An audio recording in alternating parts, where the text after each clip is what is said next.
Anniversary ఉంది కదా, 4th anniversary. So సనకైతే ఏం తెలియదు, ఇదంతా డెకరేషన్ చేయించాను. ఒకసారి డ్యూటీ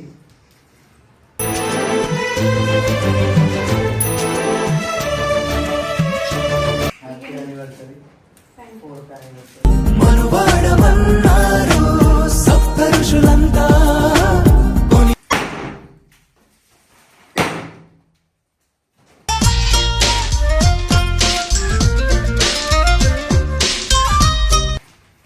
హ్యాపీ యానివర్సరీ.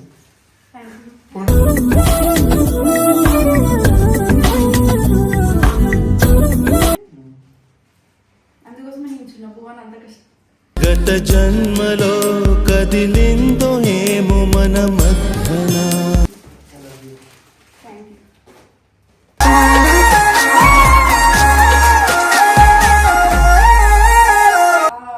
రిలేషన్ ఉన్నప్పుడు నీకు ఇవన్నీ చేయాలని ఐడియాస్ ఉండవు కదా, అంటే బ్రేకప్ అయిన తర్వాత ఇవన్నీ చేయాలని చెప్పి వస్తుందా నీకు?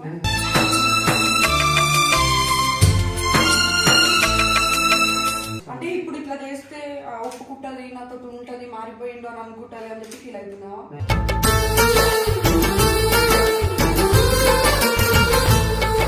I love you. నువ్వు నాతో లైఫ్ లాంగ్ ఉన్నా లేకున్నా నువ్వే నా లైఫ్ పార్ట్నర్ అనుకున్నా.